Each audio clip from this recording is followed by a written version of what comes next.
جی صاحب السلام علیکم ورحمۃ اللہ وبرکاتہ. کیسے ہیں آپ سارے کے سارے؟ اپن بھی بالکل ٹھیک ہیں. آج کے پروگرام میں خوش آمدید آپ کو. ہم عارفہ مظفر ٹورنٹو سے آپ سے بات کر رہے ہیں. ہماری ویب سائٹ www.eawaz.com ضرور تشریف لائیے. We need your feedback and you know what, میرا یقین ہے کہ together we can make a change, together we can make things even better. میرے ساتھ ایک جس شخص سے آپ کی میں ملاقات کروایا کرتی ہوتی ہوں, بہت خوبصورت انسان, ہر چیز پہ ریسرچ کرتے ہیں, بہت کام کرتے ہیں, جناب سمیع اللہ ملک صاحب, آل دا وے فرام انگلینڈ. اور ان کی ویب سائٹ bittertruth.uk. اور آپ کو تو سچ تو ہمیشہ کڑوا ہی ہوا کرتا ہوتا ہے. یہاں پہ میں ٹیکنالوجی کی بہت شکر گزار ہوں. دیکھیے جو مین اسٹریم کے لوگ ہیں ادر دین مسلمز, انہوں نے ٹیکنالوجی میں کیا کیا سہولتیں فراہم کر دی ہیں جن کو میں اور آپ استعمال کرتے ہیں. مگر یہ سوچنا چاہیے کہ ہمیں بھی اس مقام پہ ہونا چاہیے تاکہ ہم نہ بھی رہیں تو بعد میں وہ جو اچھا کام ہم کر جائیں اس کو باقی لوگ استعمال کرتے ہوئے اس صدقہ جاریہ کے لحاظ سے ہمیں بھی کوئی اجر وجر مل جائے. اینی ویز, آج کا پروگرام خاص اہمیت کا حامل ہے اور یقیناً پاکستان کا یوم آزادی 14 اگست 1947 کو ہم ریوائز کریں گے, اور بعض چیزوں کی یاد دہانی جو ہے وہ انسان کو ایک نیا عہد کرنے کے قابل کرتی ہے. آف کورس میں عارفہ مظفر, مجھے فخر ہے میں پاکستان ہوں, پاکستان میرا مان ہے, پاکستان میری پہچان ہے, اور مجھے یقیناً فخر ہے کہ میں پاکستانی ہوں. میرا پاکستان سے بالکل وہی رشتہ ہے جیسا روشنی کا اندھیرے سے, جیسا پرندے کا اپنے پروں سے اور اپنی پرواز سے جیسا رشتہ ہے, جیسا دن کا رات سے جو رشتہ ہے, یعنی یہ اٹوٹ رشتہ ہے میرا پاکستان سے. اللہ تعالیٰ کرے کہ میں اس رشتے کا بھرم کر رکھتے ہوئے اپنا کوئی رول پلے کر سکوں. یہ میرا بالکل ایسا ہی رشتہ ہے جیسا میرا میرے نام کے ساتھ, میری پہچان کے ساتھ جو رشتہ ہے وہی رشتہ میرا پاکستان کے ساتھ. جناب سمیع اللہ ملک صاحب میرے ساتھ ہوں گے اور یقیناً ہم ان سے بات کرتے ہیں. سر السلام علیکم, کیسے ہیں آپ؟ جی وعلیکم السلام ورحمۃ اللہ وبرکاتہ. حیاک اللہ وبارک اللہ فیکم. سر ظاہر ہے 14 اگست کی آمد ہے اور جو زندہ قومیں ہوتی ہیں, آزاد قومیں ہوتی ہیں, وہ اپنے دنوں کو بڑے جوش خروش ولولے سے مناتی ہیں. اس میں صرف ولولہ ہی نہیں ہوتا, اس میں میرا ایز عارفہ مظفر کیا رول ہوگا, that is very important as well.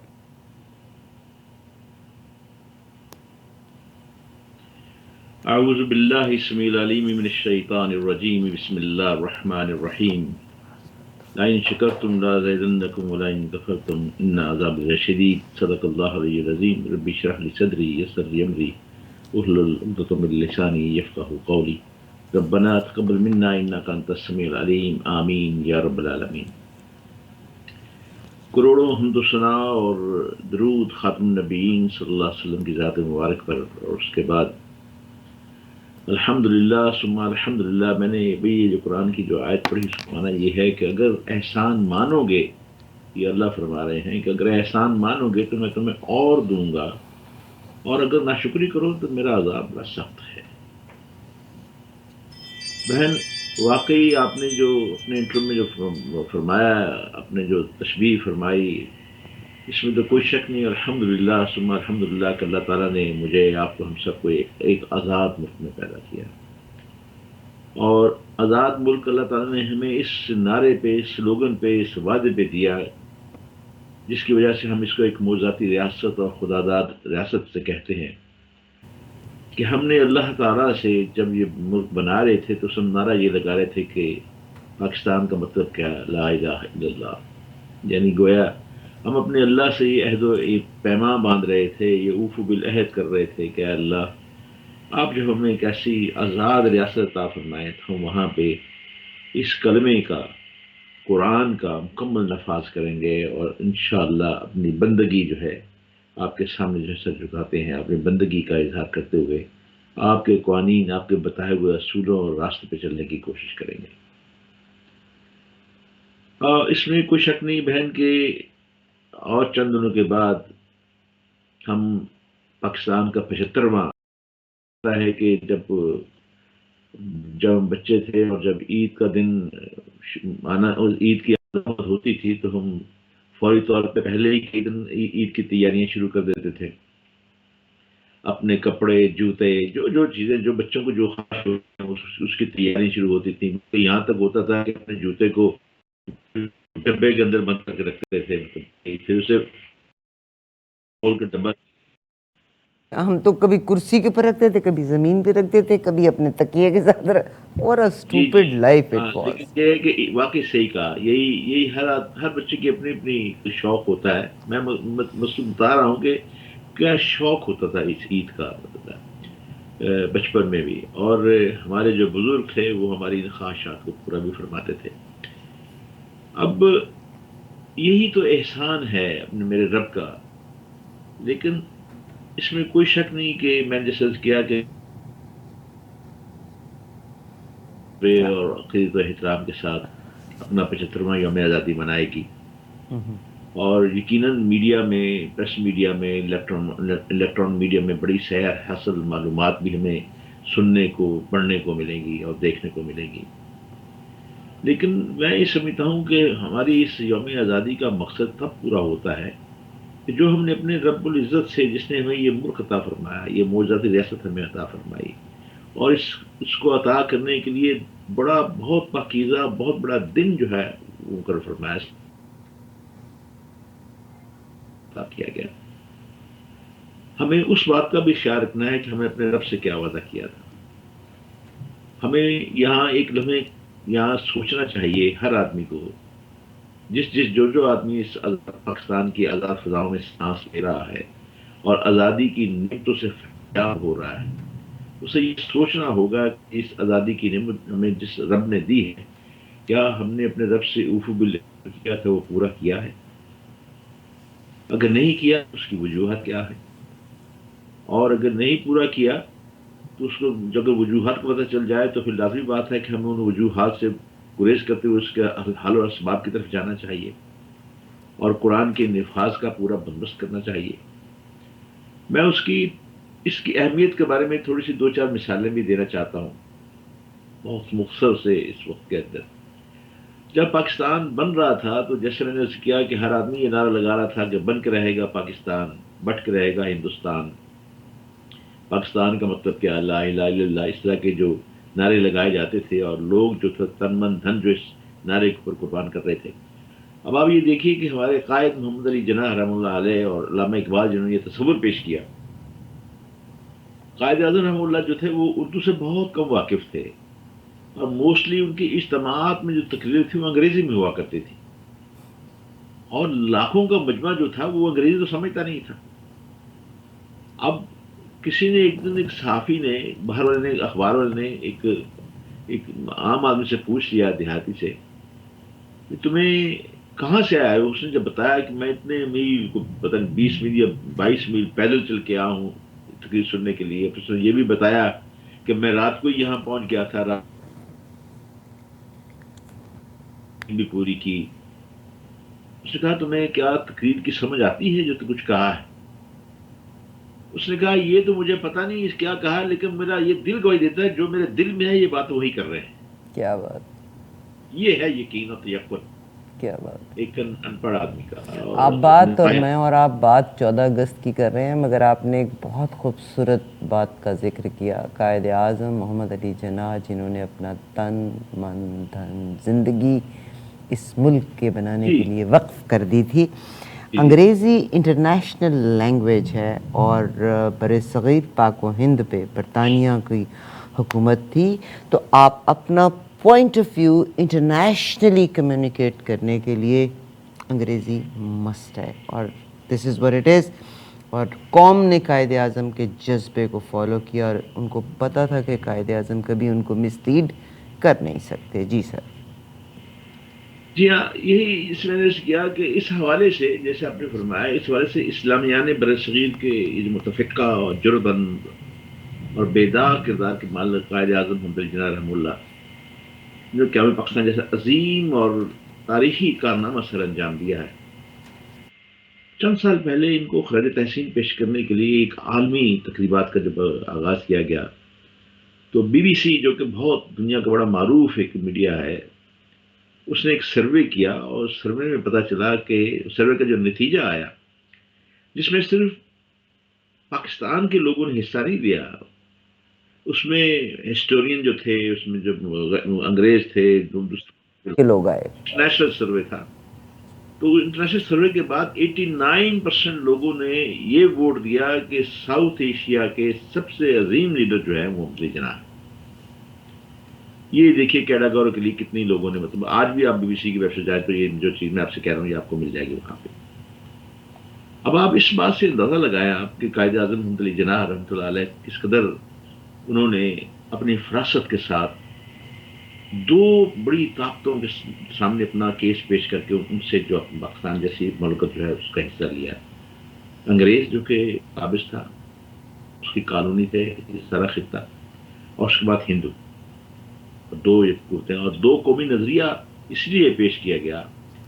اور جب 23 مارچ کو، اس سے پہلے 2 سال پہلے جب قرارداد پاکستان پیش کی گئی تھی، اس قرارداد پاکستان میں اس دو قومی نظریے کی تعریف کی گئی، بتایا گیا صحیح اور یہ صحیح. صاف کہا گیا کہ ہندو اور مسلمان دونوں کے اندر جو فرق ہے مذہبی طور پہ، یہ دونوں اکٹھے رہ نہیں سکتے. سر آپ کی بات بالکل درست ہے. تاریخ پڑھائی جاتی ہے، معاشرتی علوم ہمارے ادب کا، ہماری اسٹڈیز کا حصہ بن گیا، مگر میرا اور آپ کا آج کا پروگرام کرنے کا ایک مقصد یہ بھی ہے کہ آج کا کیا رول ہے.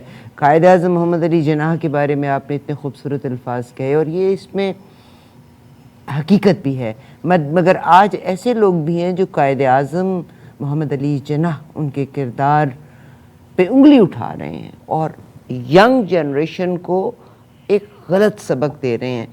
ہم نے تو آج دیکھنا ہے، ان لوگوں نے تو یعنی کتنے لوگوں نے شہادتیں، میرا خیال ہے 24-25 لاکھ لوگ تھا جنہوں نے شہادتیں دی تھی، عزتیں لٹائی تھی، اپنی وراثتوں کو چھوڑا تھا، اپنی جائیدادوں کو چھوڑا تھا. مگر آج کے دور میں ایسے لوگ ہیں جو قائد اعظم کی اس کوشش اور کاوش، قائد اعظم محمد علی جناح اور ان کے ساتھیوں کی اس کاوش اور کوشش کو ایک چیلنج بناتے جا رہے ہیں فار دا ینگ جنریشن. ہمیں تو آج کے لحاظ سے دیکھنا ہے. آپ ہی کی بات کو بڑھاتے ہوئے چلیے میں کچھ اور کہنا چاہ رہا تھا. میں اب آپ نے بڑی اچھی طرف اس بحث کو اچھا رخ دے دیا، بہت اچھا ہم کیا. آج کے دور میں دیکھیں میری کیا رسپانسبلٹیز ہیں، میرے بچوں کی کیا رسپانسبلٹیز. بات یہ ہے کہ میں دنیاوی مثال سے ہی کہتا ہوں، بات یہ ہے کہ کسی چیز کی وقت کا، حیثیت کا اندازہ لگانا ہو تو پتہ کرتے ہیں کہ اس کی قیمت کیا ہے، اس کی ہم نے قیمت کیا ادا کی ہے، جس کا آپ نے ابھی ذکر کیا. آپ نے 25 سے 27 لاکھ کہا، 2.9 ملین لوگ، 29 لاکھ لوگ جو ہے اس راستے میں شہید ہوئے، اس طرح قربان کی. یہ اس صدی کی سب سے بڑی مائگریشن تھی. سر اپنی جائیداد کو چھوڑ کے ری لوکیٹ کرنا اور سارا کا سارا چیزیں وہیں چھوڑانا. میں آج کے اس پروگرام میں ایک عظیم شخصیت اور بھی ہے جو کہ امریکہ میں بیٹھی آپ کا میرا پروگرام دیکھتی ہیں، بڑے شوق سے دیکھتی ہیں. وہ ہیں ہارورڈ یونیورسٹی کی پروفیسر ڈاکٹر کشور سلطانہ، اور بڑے بڑے امریکہ کے سینیٹرز جو ہیں ان کے شاگردوں میں ہیں، اور اب تو بہت ضعیف ہو گئی ہیں. لیکن یہ ہے کہ میں ان کا بھی تھوڑا سا ذکر کروں گا کہ کس طرح وہ ایک نواب کی بیٹی، نواب کوٹلہ مالیر کی نواب کی بیٹی، اور ان کے سامنے ان کا سارا خاندان کاٹ دیا گیا. اور ان کے جو ریاست کے جو دیوان تھے وہ ہندو تھے، اور اسی ہندو نے ہندوؤں کے ساتھ مل کے جو ہے ایک سازش کی، اور اس ہندو کی بیٹی پشپا، اس نے رات کے اندھیرے میں اپنی جان کو خطرے میں ڈال کے آ کے ان کو بتایا کہ میرے بھاگ جاؤ، جا سکتے ہو، کہ میرے باپ نے اپنے گھر میں بٹھا کے جو ہے آج رات کو آپ کی اس حویلی کے اوپر، اس محل کے اوپر حملہ کروانا ہے. اچھا. میں اس کا ذکر مجھے اس لیے کرنا پڑ رہا ہے کہ ان کی جو عظیم قربانیاں جو انہوں نے اپنے، میں نے ایک پروگرام کیا تھا، اس پروگرام کے بعد انہوں نے مجھ سے رابطہ کیا. اب برسوں سے وہ میری ماں ہے، میری ماں کی طرح ہے وہ. اور انہوں نے کہا کہ میری عمر اس وقت جو تھی وہ 15 سال تھی. میں اپنے بہن بھائیوں سب سے چھوٹی تھی. میرے 5 بہن بھائی تھے، میری 2 بہنیں تھیں، سب سے بڑی بہن تھی اور اس کے باقی بھائی تھے، میں سب سے چھوٹی تھی. اور اتفاق ایسا ہے کہ موت نے جب ان کو گھیرنا تھا تو سارے جو ان کے ان کی جو بہن شادی شدہ تھے وہ اپنے شوہر کے اور بچوں کے ساتھ، اور ان کا جو بھائی شادی شدہ وہ بھی اسی گھر میں رہتے تھے، سارے ایک ہی جگہ جمع تھے اس دن، کیونکہ موت نے فیصلہ کر لیا تھا ان کو یہاں پہ جمع کرنا ہے۔ انہوں نے کہا کہ جب میں نے دیکھا کہ آدھی رات کو جب وہ ہمارے گھر میں جب ہلہ بولا کیا، جب وہ بلوائی آئے، تو میں بھاگی ہوئی جو ہے وہ جہاں جانور کا بھوسا ہوتا ہے اس کے پیچھے جا کے اس کے اندر جا کے چھپ گئی جا کے۔ کہا کہ میں نے خود اپنی آنکھوں سے اپنے بہن بھائی بچوں ماں اور باپ کی چیخیں سنی، اور آج تک وہ چیخیں میرا تعاقب کر رہی ہیں۔ وہ کہتی ہیں کہ جب میں کچھ کئی کہ مجھے نہیں پتا، میں غش کھا کے وہاں بے ہوش ہو گئی اور مجھے نہیں پتا، اور جب میری آنکھ کھلی تو میں ایک سکھ کے گھر میں تھی، کرپال سنگھ ان کا نام تھا، مہندر کرپال سنگھ ان کا نام تھا۔ اور جب وہ واقعہ بتا رہی تھی اس قدر اشکبار تھی کہ آپ یقین کیجئے کہ یہ بار بار پانی پی رہی تھی، یعنی یعنی میں سوچ رہا تھا کہ ان کو سارا وہ آنکھوں دیکھا حال جو ہے نظر آ رہا ہے۔ انہوں نے کہا کہ میں ڈر گئی، میں نے کہا کہ اب کون ہے؟ تو انہوں نے کہا کہ تم اپنے باپ کے گھر میں ہو۔ واو. اور انہوں نے مجھے چھپا کے رکھا کئی روز، اور اس کے بعد مجھے چھپا کے پھر ایک دن جو ہے مجھے وہ اپنی بیٹی کا لباس پہنا کے، وہ زرد کی چادر اور سب چیزیں کر کے، اور اپنی بیوی کو اور بچی کو ساتھ لے کے مجھے انہوں نے جا کے ایک اسٹیشن پہ جا کے چھوڑے جہاں سے پاکستان کو ٹرین جانی تھی، وہاں مجھے لے گئے۔ اور ان کے گھر سے اور جو اسٹیشن کا جو فاصلہ تھا، ویسے تو دیکھا جائے تو زیادہ سے زیادہ وہ 20 سے 25 منٹ کا تھا، انہوں نے کہا وہ 9 گھنٹے میں ہم نے طے کیا چھپ چھپ کے وہاں پہ اسٹیشن پہنچے۔ تو وہاں مجھے ٹرین پہ انہوں نے میرے حوالے کیا، اور ٹرین میں مجھے اپنی چادر دے کے اور مجھے لپیٹ کے مجھے دے دیا، مجھے ساتھ کچھ کھانا بھی دیا کھانے کے لیے۔ انہوں نے کہا کہ بدنصیبی یہ ہے کہ میں ٹرین تو چل پڑی، اور میں جب ٹرین چل پڑی تو میرا جی چاہتا تھا کہ میں کہاں جا رہی ہوں، مجھے خود نہیں پتا میں کہاں جا رہی ہوں۔ کہتی میں ہمارا حال تو یہ تھا، ہمارے ماں باپ نے جو ہماری تربیت کی تھی کہ ہم نے صرف آسمان کو دیکھا تھا یا گھر کے ملازمین کو دیکھا تھا۔ انہوں نے کہا کہ ہمیں یہ بتایا گیا تھا کہ تم سیدزادی ہو، تمہارا تعلق ہے آل رسول کے ساتھ ہے، اور اس طرح کی چیزیں ہمیں بچپن سے ہمارے کانوں میں۔ میں سوچ رہی تھی کہ واقعی آج نئی کربلا مجھ پہ آنے والی ہے۔ وہ کہتی راستے میں پھر جب ٹرین کھڑی ہو گئی تو پھر بلوا ہو گیا، ٹرینوں میں آ کے لوگوں کو کاٹنا شروع کر دیا۔ وہ کہتی میں نیچے گر گئی، میرے اوپر کچھ لاشیں تھی، کہتی مجھے نہیں پتا، میں بے ہوش رہی جب لاہور یہ گاڑی پہنچی، مجھے نہیں پتا کب پہنچی کیسے پہنچی، راستے میں اور کیا ہوا۔ جب لاشیں ہٹا رہے تھے تو ایک فوجی جو لاش نکالا تھا اس نے کہا سر، مجھے وہی آواز آئی، سر یہ بچی ہے، یہ زندہ ہے، سانس لے رہی ہے۔ فوراً مجھے نکالا گیا اسپتال۔ 4-5 دن تک مجھے کوئی ہوش نہیں تھی کہاں ہوں، وہی مجھے وہ ڈراؤنی چیزیں میرے خواب میں آتی تھیں، سنی تو میں ڈر رہی تھی۔ کہتے ایک خاتون آئی، وہ جو کہ مریضوں کو دیکھ رہی تھی جو پاکستان مائگریٹ کر کے آئے تھے، تو اس خاتون نے مجھے پہچان لیا۔ انہوں نے میرے والد صاحب کہا ان کو تم فلان نواب صاحب کی بیٹی ہو؟ انہوں نے کہا جی ہاں میں ان کی بیٹی ہوں۔ تو انہوں نے میرے پاس بیٹھا، پہلے تو رونا شروع کر دیا، پھر مجھے وہ اسپتال سے ڈسچارج کر اپنے گھر لے گئی۔ اب مجھے یہ خیال تھا کہ پتہ نہیں یہ مجھے کہاں لے کے جاتی ہیں، کون ہے، میں نے اپنی ساری کشتیاں ہی اپنے اللہ کے سپرد کر دی تھیں۔ تو کہتی وہ خاتون جو تھیں وہ میری ماں ثابت ہوئیں، انہوں نے مجھے اپنے گھر لائیں وہ، اور مجھے پھر بالکل بڑی محبت کے ساتھ اپنے گھر کا نہ صرف فرد بنایا بلکہ ان کا اکلوتا بیٹا تھا اس کے ساتھ میری انہوں نے شادی بھی کر دی۔ اور کہا کہ اس کے بعد میں ہائر ایجوکیشن کے لیے میں امریکہ آ گئی، میرے شوہر آئے تو ان کے ساتھ میں بھی آ گئی، پھر ہم دونوں نے یہیں پہ پی ایچ ڈی کی، پھر ہم نے دونوں نے یہاں پہ جو ہے وہ بس یہ تو آپ نے ایک چیز بیان کی، ایسی بے شمار چیزیں ہیں اور وہ لوگ۔ اب آپ کو میں ایک تاریخی چیز بتانا چاہتا ہوں، ہاں سنیے، تاریخی جو ہسٹوریکل چیز ہے۔ پری پارٹیشن سے پہلے کے ایل گہوا، کنیا لال گابا، یہ بہت بڑے آئی سی ایس آفیسر تھے، تو ان کو اس زمانے میں اقوام متحدہ نے تحقیق کے لیے مقرر کیا کہ اس امیگریشن کے اندر جو نقصانات ہوئے ہیں تو اس کا کیلکولیشن کی جائے. تو انہوں نے کہا کہ میں نے 26 لوگوں کی ٹیم کے ساتھ جب میں نے تحقیق کی تو وہ کہتے ہیں کہ میں نے صرف مشرقی پنجاب کے کنوؤں سے 13,500 سے زیادہ مسلمان بچیوں کی لاشوں کو نکالا میرے عملے نے. مشرقی پنجاب کے کنوؤں سے وہ بچیاں جو اپنی عزت کی عصمت کی بچانے کے لیے جنہوں نے کنویں میں چھلانگیں لگا دی.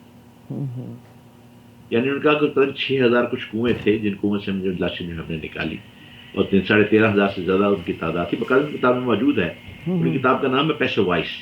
پھر جب انہوں نے اسلام کا مطالعہ کیا انہوں نے کہا کہ دو قومی نظریہ ہے کہ جس کی اتنی بڑی قربانی دی گئی. جب انہوں نے اسلام کو پڑھنا شروع کیا پھر انہوں نے اسلام قبول کر لیا تو پھر بھی انہوں نے اپنا نام کیا الگابا ہی رکھا. پہلے وہ کنیال الگابا تھے پھر وہ خالد لطیف گابا بن گئے. اور یہ کتاب آج بھی آن لائن موجود ہے, آپ دیکھ سکتے ہیں. اس کے اندر جو تباہی کے جو مناظر بیان کیے گئے ہیں وہ اپنی جگہ ہے. اس کے علاوہ انہوں نے یہ کہا کہ 10,000 سے زائد بچیاں ایسی ہیں جو کہ سکھوں کے گھروں میں ہندوؤں کے گھروں میں وہ اٹھا کے لے گئے ان کے بچے جل رہے ہیں. یہ ہے پاکستان کی سر یہ بالکل آپ کی بات درست. ہمارا ٹائم ظاہر ہے کم ہے. میرا تو آج میں آپ کو بتانا چاہتا ہوں آپ نے جو آپ نے ذکر کیا تھا میں بتانا چاہتا ہوں کہ پاکستان کی کتنی بڑی قیمت انہوں نے ادا کی. میں نے صرف ایسے 2 چھوٹے واقعات ایگری. مگر سر آج میں اگر ہم اسی ٹاپک پہ بات کرتے ہیں ظاہر ہے ٹائم بھی بہت تیزی سے گزر جاتا ہے. میں جیسے بھی آپ نے ڈاکٹر صاحبہ کا ذکر کیا پرانے وقت میں لوگوں کے دل میں محبت اور جذبہ اور تھا, مگر آج کی ینگ جنریشن اور آج کیا صورتحال ہے بحیثیت پاکستانی. اٹس مائی فرسٹ لو. میری کیا ذمہ داری ہے, ہم اس کے بارے میں بات کرتے ہیں مگر ایک چھوٹی سی بریک لیتے ہیں, واپس آتے ہیں.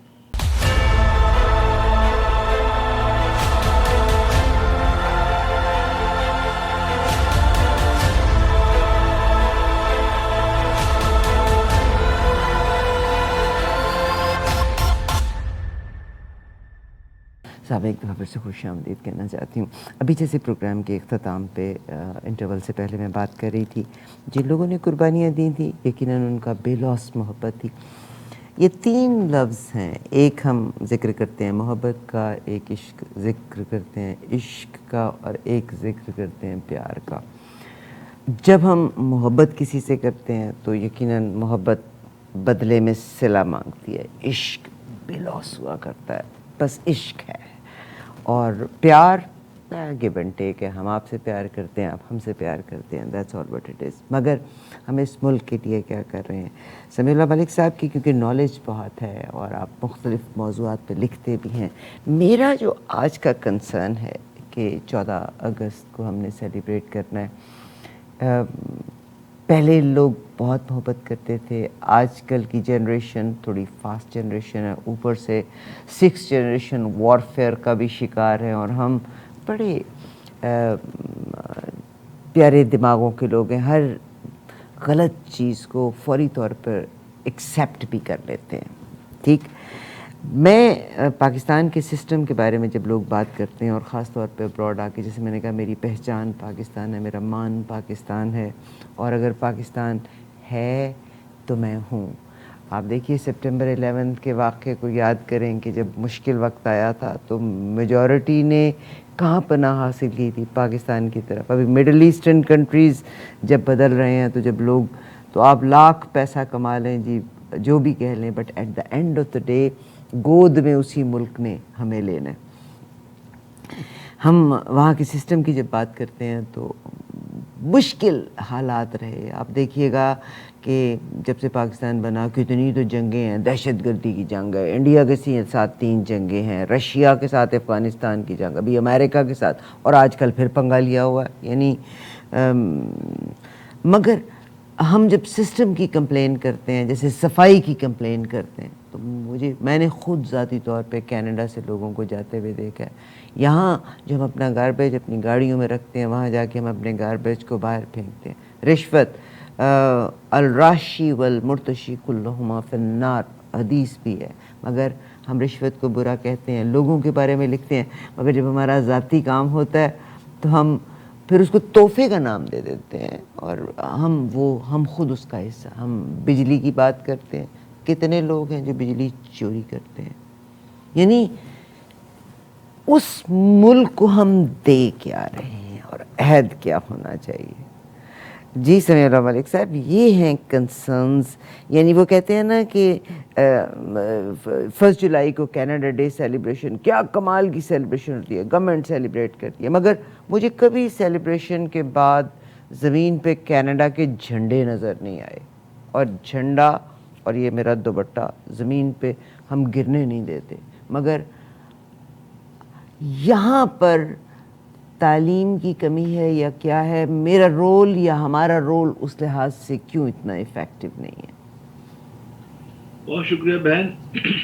میں جب آپ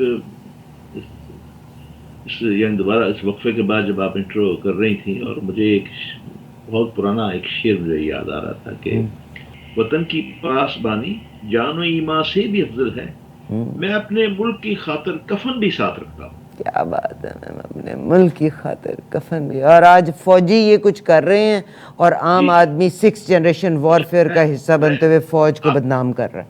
آپ نے جن برائیوں کا ذکر کیا ہے میں اس کو انڈورس کرتا ہوں. میرا دل بھی آپ ہی کی طرح دکھتا ہے، جس طرح آپ نے بڑے دل سوزی کے ساتھ کی بات کہی کہ رشوت کی بات آپ نے کی. میں نے شروع میں کہا تھا بڑا یہ جرم عظیم ہے کہ ہم نے اپنے رب سے عہد کیا کہ اللہ ہمیں ایسی زمین عطا فرما جس پہ ہم تیرا قرآن نافذ کر سکے، تیرے احکام نافذ کر سکے، لیکن ہم نہیں کر پائے. میں کس ہاتھ پہ اپنا لہو تلاش کروں؟ سارے شہر میں پیر رکھے ہندوستان. کیا بات. میں اس یعنی پاکستان میں سے لے کے اب تک کی تمام حکومتوں کو اس کا موٹا نظام ٹھہرا تھا. سر آپ نے پاکستان میں قرآن کے مطابق نظام، مگر لوگ قرآن پاک کو سمجھے نا. یعنی رشوت حرام ہے تو حرام ہے، مگر جب میرا ذاتی کام ہے تو رشوت حلال ہے. یہ دیکھیے نا، یہ کس کی ڈیوٹی ہے بہن؟ دیکھیے نا، آپ یہ حکومتوں کی تو نہیں، یہ تو میری ڈیوٹی ہے. مذہب کو سمجھنا تو میری اپنی ڈیوٹی ہے. آپ اپنے اکلوتے بیٹے کو، جب وہ پیدا ہوا تو اسے تو علم نہیں تھا، جو اس نے بولنا سیکھا تو آپ نے اسے کلمہ پڑھنا سکھایا. آپ نے فضیلت دی کہ اللہ کا نام پہلے لے.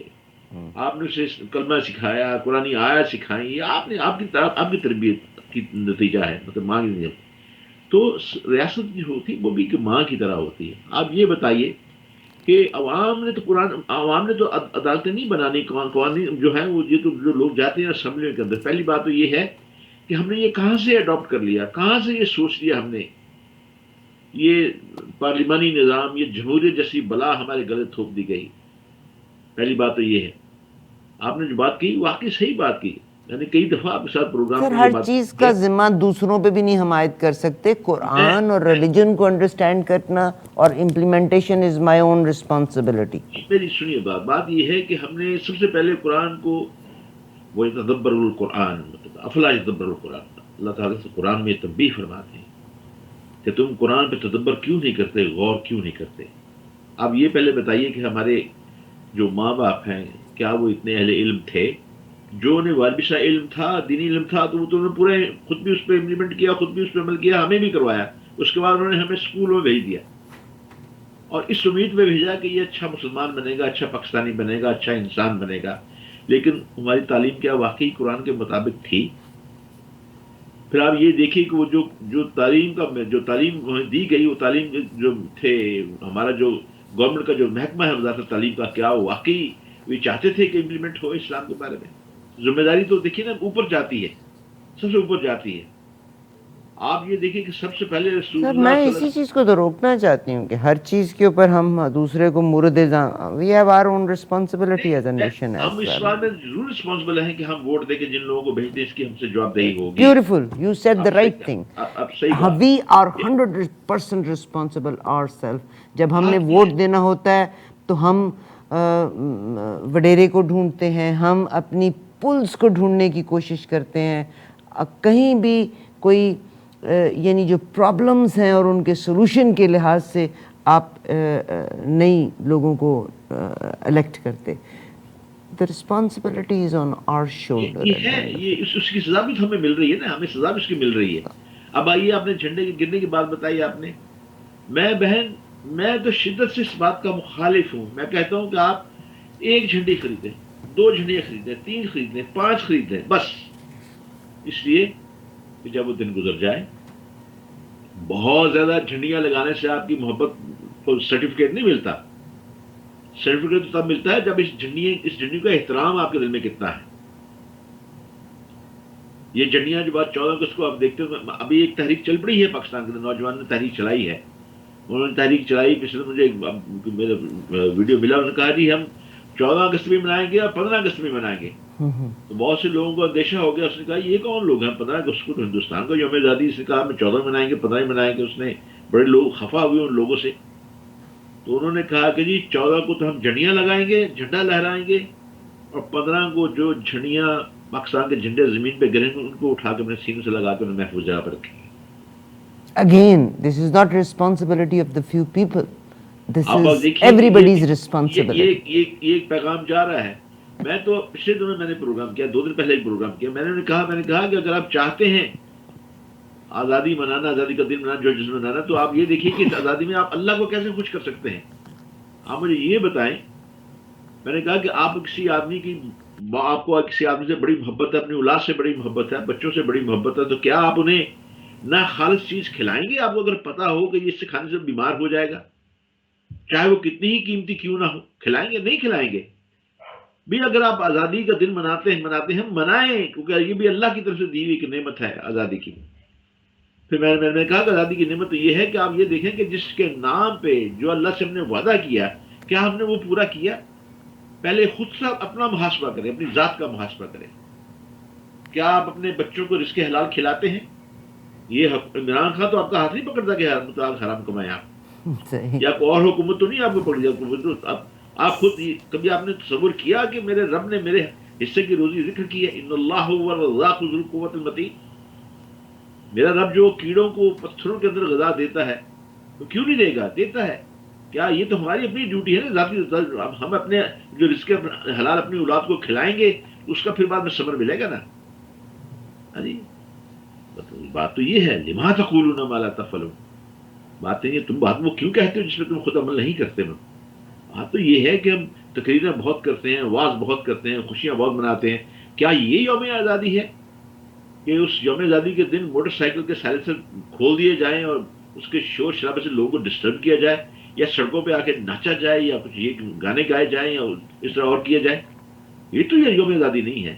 یہ تو آپ اللہ کی نعمتوں کا کفران نعمت کر رہے ہیں. آپ اللہ کی نعمتوں کا شکر ادا تو اس حوالے سے ہوگا کہ آپ نے جس مقصد یہ چیز لی ہے اس کو پورا کریں، اس کی طرف جائیں. اگر آج سے 75 سال تک 74 سال تک وہ کام نہیں ہو سکا، آج ہم عہد کریں کہ آج کے بعد ہم جو ہے اس آدمی کو ووٹ دیں گے جو یہاں پہ اسلام کی، قرآن کی نفاذ کے لیے بات کرے گا، اقامت دین کی بات کرے گا. ہم خود سے عہد کریں. ہمیں یہ نہ دیکھیں گے یہ آدمی ہے اس کو چند ووٹ ملیں گے، ہار جائے بھلے ہار جائے، کوئی اس بات نہیں. آپ کا تو جو جواب دہی ہوگا، آپ تو اپنے اللہ کے سامنے سرخر ہوں گے کہ اللہ اس آدمی نے مجھ سے وعدہ کیا تھا اور مجھے یقین تھا یہ اقامت دین لائے گا اس دنیا کے، اس آپ پاکستان کے اندر. باقی لوگ اپنا اپنا حساب سوچ رہے کتنی دیر ہم نے زندہ رہنا ہے. یعنی ان نٹ شل کہنے کا مقصد یہ ہے کہ معاشرے کے سیٹ اپ میں ہر شخص اپنے انفرادی کردار پر نظر ڈالے. جی یقیناً یہ کرنا پڑے گا. یہ باپ کو بھی کرنا پڑے گا، ماں کو بھی کرنا پڑے گا، بہن بھائیوں کو کرنا پڑے گا، بچوں کو خود کرنا پڑے گا. یہ ساری چیز ذمہ داری ہے ہم سب کی انفرادی طور پہ. کوئی آدمی بری ذمہ نہیں ہے، کوئی آدمی کسی کو بلیم گیم نہ کھیلے. ہاں ہم یہ ضرور کہتے ہیں جو ہمیں جو دین نے ہمیں سکھایا ہے کہ ہماری حکومتیں ایسی جس کام کے اوپر ہم نے اللہ سے وعدہ کیا تھا اس وعدے کو پورا کرنے کے لیے ہم اپنا کردار ادا کریں اور اجتماعی طور پہ کردار ادا کریں. ہم چاہتے ہیں کہ اس بات آپ دیکھیے نا، جب آپ نے بات کی تھی کبھی اتنے لوگ جو پاکستان کے لیے قربان ہو گئے، اس میں کوئی شک نہیں. مجھے پتہ نہیں پھر کیوں آج کو دل بہت دکھا ہوا آپ نے باتیں ایسی شروع کر دی. وہ ہے نا کہ بھی مٹی کی محبت میں ہم آشفتہ سروں نے، مٹی کی محبت میں ہم آشفتہ سروں نے وہ قرض اتارے ہیں کہ واجب بھی نہیں تھے. اب یہ دیکھیے کہ ہم نے کیا ہم نے جو پاکستان لیا تھا 1947 جو قائد اعظم محمد علی جناح اور علامہ اقبال اور ان کے رفقا اور شہداء جو ہمارے حوالے مانند دے گئے تھے، اب تو اس کی حفاظت نہیں کر سکے. وہ 2 لخت ہو گیا پاکستان. اس سے زیادہ پھر بھی اللہ ہمیں یعنی موقع دے رہا ہے. اس ٹوٹے پھوٹے پاکستان کے بعد ہم نے آپ دیکھیں ہم ایک پہلی اسلامی قوت نیوکلیر پاور بن گئے. ایگزیکٹلی. آپ اس کے بعد دیکھیں کہ کس طرح ہم اس جو ہے نیوکلیر پاور میں کہاں سے کہاں تک پہنچ گئے. سر پازیٹیوٹی بھی ہے اس ملک میں. دیکھیے آپ نے شروع میں بات کی تھی یہ انٹرنیٹ کی بات کی تھی, آپ نے بات کی تھی, تو میں آپ کو یاد ہوگا میں آپ ہی کے پروگرام سے لے جاتا ہوں. ہم نے جب پچھلے 1000 سال کے سائنسدانوں کی بات کی تھی, اس سائنسدانوں میں ایک ایسا سائنسدان بھی تھا جس نے انٹرنیٹ بنایا تھا, جس نے انٹرنیٹ کی بنیاد رکھی. لیکن صرف یہ کہنے سے ہم راضی نہیں ہو جاتے. اس کے بعد ہم نے کیا کیا؟ ہم یہ ترہ امتیاز اپنے ماتھے میں سجا لیں اور کہیں کہ بھی ہم نے یہ چیزیں ایجاد کی, فلاں کیا, یہ کیا, وہ کیا. آج کہاں کھڑے ہیں آپ؟ یہ مجھے بھی اپنے گریبان میں جا کے دیکھنا ہوگا, اب سب کو دیکھنا ہوگا. یہ بہت ضروری ہو گیا ہے. یہ میں سمجھتا ہوں کہ اس یوم آزادی کے وقت دن یوم آزادی مناتے ہوئے ہمیں ہر آدمی کو یہ نیت کر لے کہ میں خود اپنی ذات کا محاسبہ کروں گا. کیا بات ہے سر.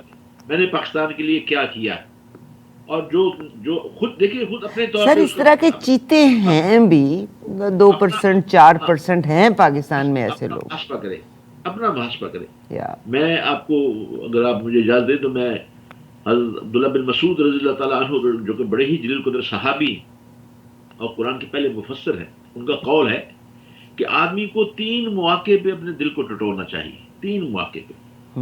ایک, جب قرآن و حدیث کی مجلس چل رہی ہوں اس کو دیکھے کہ اللہ کے انعامات جو اس ہم نے بیان کیے جاتے ہیں اور جو تعزیر بیان کی جاتی ہے, کیا وہ اللہ کے انعامات سن کے اس کا دل مچلتا ہے, اس کی طرف جاتا ہے, خوش ہوتا ہے, اور تعزیر سن کے وہ خوف زدہ ہوتا ہے, کانپتا ہے.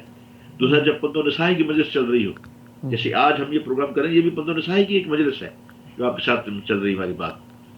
اور تیسرا, جب وہ اکیلا بیٹھا ہو, وہ رات کو سونے سے پہلے اکیلا ہو, تو سوچے کیا اگر ان تینوں مواقع پہ اپنے دل کی کیفیت کو بدلتا ہوا محسوس نہیں کرتا تو گویا اس کے پاس دل ہی نہیں ہے. اس سے اللہ سے دعا کرنی چاہیے کہ اللہ سے دل مرحمت فرمائے. آپ دیکھیے یعنی کیا ہم نے اس بات پہ, اسی حضرت عبداللہ بن مسعود کی اس بات پہ اگر ہم عمل کر لیں, آپ مجھے یہ بتائیے تو ہم کہاں سے کہاں جا سکتے ہیں.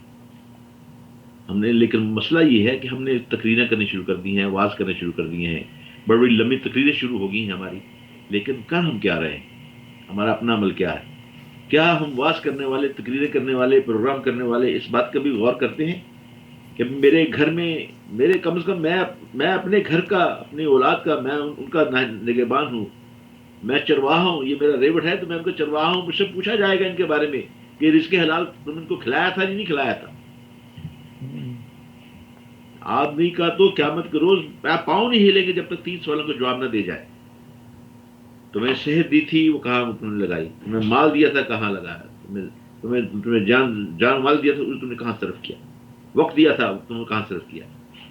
جب تک ان تینوں کے شافی و کافی مطلب جواب نہیں دیا جائیں گے اس وقت آپ کے پاؤں ہل نہیں سکیں گے, زمین آپ کے پاؤں کو پکڑ کے رکھ لیں گے. آپ, میں سمجھتا ہوں کہ آج نے بہت اچھا کیا, آپ نے آج یوم آزادی کے بارے میں جو ایسی باتیں شروع کی. سر بہت پیارا پروگرام ہمارا یوم آزادی سے متعلق ہے, اور یقیناً ہمارے اپنے کردار کی بات ہے. سمیع اللہ ملک صاحب نے وہ بچپن میں تھے نا, تو جب ہم روندی مارا کرتے تھے نا تو ہم کہتے تھے اس نے مجھے مارا, ہر چیز دوسروں کے سپورٹ کر دیتے تھے, ہم اپنا رول نہیں دیکھا کرتے ہوتے تھے. سمیع اللہ ملک صاحب, میں قرآن اور حدیث کے حوالے سے ہم بات کر رہے ہیں اور گورنمنٹس پہ رسپانسبلٹی کر رہے ہیں. جتنے لوگوں نے پاکستان ہندوستان چھوڑا انہوں نے جی بہتر سسٹم کی تلاش میں کینیڈا میں آ گئے. میرے گھر میں پرسوں رات کو ایک شخص آیا اور ریئل اسٹیٹ سے متعلق اس کا کوئی کویسچن تھا, تو بڑا وہ مجھ پہ اعتماد بھی کرتے ہیں, تو کسی نے ان سے میل ملاقات بڑھایا, تو یہ شخص میرے گھر آئے. یہاں پہ کینیڈا میں it's very organise system real estate کا, اور اس میں ہمارے کنٹینیوئنگ ایجوکیشن کے کورسز بھی ہوا کرتے ہوتے ہیں, اور ان کورسز میں جو ہمارا ٹریپ ہے وہ ایمفسائز کرتا ہے کہ آپ غلط بیانی نہ کریں, آپ کسٹمر کو مس گائیڈ نہ کریں وغیرہ وغیرہ. یعنی ایتھکس کے بیچ میں یا تو اور ہر ملک میں جہاں جہاں آپ دیکھ رہے ہیں ایتھکس ہیں. اب یہ شخص جو آیا اور ایک مسلمان کے بارے میں وہ بات کر رہا ہے، اور ایک مسلمان یعنی قرآن کیا کہتا ہے، آپ مس گائڈ نہ کریں، بیسک ٹیچنگز کے بیچ میں ہے. تو وہ کہتا ہے جی، وہ مجھے کہنے لگے کہ جی تم فکر نہیں کرو، تمہیں بینک سے پیسہ چاہیے تو میں پیسہ بھی دلوا دیتا ہوں، اور 6 لاکھ ہم سارے کے سارے جعلی کاغذات تمہارے بنا دیں گے، ایک سے ایک پیپر، تمہاری جاب کا پیپر، تمہارے لیے فائنینسنگ، اور یہ سب کچھ انڈر دا ٹیبل ہو رہا ہے. تو میں نے، آپ یقین کیجئے، پروگرام تو میں آپ کے ساتھ آج کر رہی ہوں، تو پرسوں میں نے اس سے، مسلمان ہے وہ شخص، اینڈ آئی واز سرپرائزڈ کہ آپ اپنی ذات سے اپنے کانشیس کو بھی چیٹ کریں گے، آپ جھوٹ کی ترویج بھی کر رہے ہیں، اور جو ادارہ یا جو ایتھکس مجھے سکھاتی ہیں آپ ان کو بھی وائلیٹ کر رہے ہیں. تو کہنے کا مقصد یہ ہے کہ ہر انسان کو اپنے طور پہ اپنے آپ کو درست کرنا ہے. ہم پاکستان میں یہ کچھ کرتے کرتے کینیڈا، امریکہ، انگلینڈ، آسٹریلیا، یہاں وہاں جا کے آباد ہو گئے، اور اگر وہی میل function which is a sickness اگر ہم ان سسٹمز میں بھی لے کے آئیں گے تو at the end of the day ہم کس کی بدنامی کا باعث بنیں گے؟ اس ملک کا، جس ملک نے مجھے تعلیم دی، جس ملک نے مجھے شعور دیا. ہمیں اپنے کردار کو چیک کرنا. میں ایک چھوٹی سی مثال آپ کے سامنے رکھنا چاہتا ہوں. ہماری قوم بہت جذباتی ہے، اور بعض کا جیسے آپ نے فرمایا، یعنی بڑے جذباتی ہونے میں بڑے بڑے اچھے کام بھی ہو جاتے ہیں. اس کی چھوٹی سی مثال یہ ہے کہ چند دن پہلے، 2 دن پہلے، یہاں برطانیہ میں برطانیہ کی حکومت نے جو ہے وہ ریڈ لسٹ، جو بہت سے ملکوں کو ریڈ لسٹ میں ڈالا ہوا تھا کووڈ-19 کی وجہ سے، تو انہوں نے ہندوستان کو نکال کے امبر لسٹ میں ڈال دیا، اور پاکستان کو سٹل ابھی ریڈ لسٹ میں رکھا. اور بہت سے لوگوں نے اس بات پہ احتجاج کیا کہ WHO کی رپورٹ کے مطابق جو ہے پاکستان جو 33ویں نمبر پہ ہے، اور ڈیلٹا تو آیا ہی انڈیا سے، اور ہندوستان جو ہے وہ دوسرے نمبر پہ ہے. یا ہندوستان دوسرے نمبر پہ ہے، تو اس کو آپ نے نکال دیا اور یہ کر دیا. اور یہ بات یعنی بہت سنی گئی، اور ہم نے موسٹلی جو لوگ تھے انہوں نے اپنے ایم پی سے بات کی. سر اس کی وجہ بھلا کیا ہے؟ کیونکہ بورس جانسن کے ارد گرد جو پالیسی میکرز ہیں، جو سجیشن دینے والے ہیں، دے آر آل ہندوز. بالکل صحیح کہا آپ نے، میں اس طرف بھی آتا ہوں. میں آپ کو ایک جذباتی بات بتاتا ہوں. آپ دیکھیے کہ یہاں پہ ہر 3 ہفتے کے بعد پھر دوبارہ اسے معاملے کو دیکھا جاتا ہے، جو فیصلے کیے جاتے ہیں اس پہ پھر غور ہوتا ہے، اس پہ عمل ہوتا ہے، مطلب ہے. اور 1 لاکھ آدمی کے سگنیچر ہوں تو پھر وہ بات جو ہے پارلیمنٹ میں ڈسکس کی جا سکتی ہے. ایک دوڑ بھاگ کے ہم نے ایک اپیل جاری کی، ایک پٹیشن جاری کی، 24 گھنٹوں میں 1 لاکھ آدمی نے سائن کر دی. آپ اندازہ کیجیے 24 گھنٹوں میں 1 لاکھ آدمی نے سائن کر دیا. ابھی تک سائن ہوتے جا رہے ہیں. ہاں جی، آپ اس بات سے اندازہ کریں. ایک تو یہ اس میں جذبہ ہے، اور دوسری بات میں آپ کو بتاؤں، اکثر ہمیشہ سے میں یہ بات نوٹ کرتا ہوں، بات کہتا بھی ہوں، کرتا بھی ہوں. اور یہاں پہ جب ہم کسی پاکستان جانا ہو ہم نے، تو بالکل کیو میں کھڑے ہیں اپنی باری پہ، لمبی لائن ہے، چاہے وہ آدھے میل کی ہے، لائن میں جا رہے ہیں، بڑی آرام سے، بڑی تمیز کے ساتھ کاؤنٹر پہ بات کرتے ہیں، اور کاؤنٹر کا سامان رکھتے ہیں. واپسی کی فلائٹ دیکھا کریں کہ پی آئی اے والے کے ساتھ کیا سلوک نہیں، کرتے ہیں. واپسی کی چھوڑیں آپ. جہاز میں بیٹھ گئے، جہاز میں بیٹھنے سے پہلے بھی ایک لائن میں ہم جا رہے ہیں، لائن میں بیٹھ کے ہم جو ہے وہ اپنے جہاز کے اندر داخل ہو رہے ہیں. خدا جانے اس جہاز کے اندر ایئر لائن والے کیا کھانا ملا کے اس میں کھلا دیتے ہیں کہ جو ہی ہم اسلام آباد میں، لاہور میں، ہم اپنی جون میں واپس آ جاتے ہیں تو کوئی لائن نہیں ہوتی. بھاگم دوڑ اور یہ سارا کچھ ہوتا ہے، مطلب ساری چیزیں ہوتی ہیں. تو میں، آپ یقین کریں، میں تو بڑے آرام سے بیٹھا رہتا ہوں، اور میں جب آخر میں جب سامان لینے کی باری آتی ہوں میں دیکھتا ہوں کہ میں بڑے آرام سے بیٹھا ہوا تھا، دھکم بل میں شامل ہوں، میں بھی ان کے ساتھ ہی کھڑا ہوں جو میرے ساتھ تھے. تو میں اکثر دوستوں سے یہ کہتا ہوں، مطلب ہے کہ جو آپ نے اتنے سالوں میں وہاں پہ سیکھا ہے، کیا ہو گیا ہے آپ کو؟ یہ چیزیں کیوں نہیں آپ اڈاپٹ کرتے؟ مطلب ہے یہ چیزیں بھی ہیں. تو کیوں نہ آج کے پروگرام کے حوالے سے، آپ کے ذریعے، آپ کے توسط سے، میں برطانیہ کے لوگوں میں، یورپ کے لوگوں میں اور پاکستان کے لوگوں میں یہی چیز ایک پیغام دے دیا جائے کہ بھائی آپ وہاں بھی جا کے کیو کا خیال رکھا کریں. جو اچھی چیزیں، مینرز جو آپ سیکھتے ہیں، مطلب ہے وہ بھی آپ وہاں بھی لے کے جائیں. پھر یہ تو ایک حدیث بھی ہے، حدیث کا ایک اور رسول اللہ کے حدیث کا مفہوم یہ ہے، وہ یہ ہے کہ the word of wisdom the last property of woman, you get it wherever you see it. یعنی دانائی، دانشمندی کا جو بھی لفظ قول ہے وہ مسلمان کی گمگشتہ میراث ہے، آپ لے لیں جہاں سے بھی آپ کو ملتی ہے. صحیح. تو کیوں نہ ہم یوم آزادی کے موقع پہ اس عادت کو بھی اپنا لیں. بہت خوبصورت آپ نے بات کہی، اور ٹائم جو ہے ہمیں آگے جانے کی اجازت نہیں دیتا. میں صرف ایک بات کہتی ہوں کہ جو زندہ قومیں ہوتی ہیں وہ اپنے دنوں کو سیلیبریٹ بھی کرتے ہیں، اور یہ بھی سینگ ہے کہ اگر آپ نے کسی قوم کو تباہ کرنا ہے یا گرانا ہے تو آپ ان کا مورال، ان کے ولولے کو ختم کر دیں. اپنے ولولے کو مت ختم ہونے دیجیے گا، صرف یہ دیکھیے گا کہ میرا اپنا رول کیا ہے، اس معاشرے کو بہتر کرنے میں میں کیا رول پلے کر سکتا ہوں. پاکستان بہترین کنٹری ہے. آپ میرا خیال ہے میں نے کہیں پڑھا بھی تھا کہ وہ جو اسرائیل کی جنگ ہوئی تھی تو مڈل ایسٹ تو گھٹنے ٹیکنے پہ آ گیا تھا. انہوں نے شاید اسرائیل کے، ہماری آرمی نے F-16 طیارے پتہ نہیں کتنے گرا دیے تھے. ہماری آرمی مختلف مواقع کے اوپر مختلف ممالک میں جو ٹریننگ کے اوپر گئی.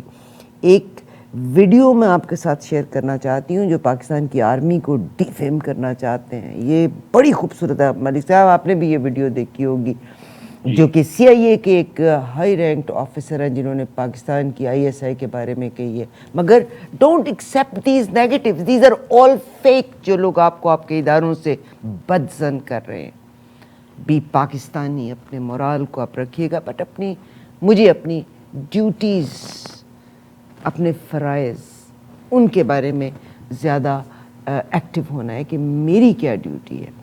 سر آپ کا بہت میں بہن آخر میں وہ جو میں نے قرآن کی آیت پڑھی تھی اس کے بارے میں آپ سے عرض کر دوں. اس میں یہ ہے کہ اللہ تعالیٰ نے یہ حکم دیا ہے کہ اگر تم میری نعمتوں پر شکر ادا کرو گے تمہیں زیادہ دیا جائے گا، اگر کفر کرو گے تو پھر تمہیں عذاب میں مبتلا کر دیا جائے گا. دیا بھی لے یہ جو لیں ہم گے. نے باتیں کی ہیں یہ کفرانی نعمت کی طرف جا رہی ہیں. شکر کے دو طریقے ہیں. میں شکر کا ایک طریقہ یہ ہے کہ اس نعمت کو جو ہے، اس نعمت کو بطور ایک انعام کے لے کے اس میں دل میں خوشی پیدا ہو، سپاس پیدا ہو، احسان مندی ہو اس میں. اور دوسرا یہ ہے کہ اس کا آسان طریقہ یہ ہے کہ اس بات کا تصور کیا جائے کہ جس نے یہ نعمت عطا کی ہے اس کی وہ کتنی عظمت والا ہے، سبحان اللہ، وہ کتنا عظیم ہے.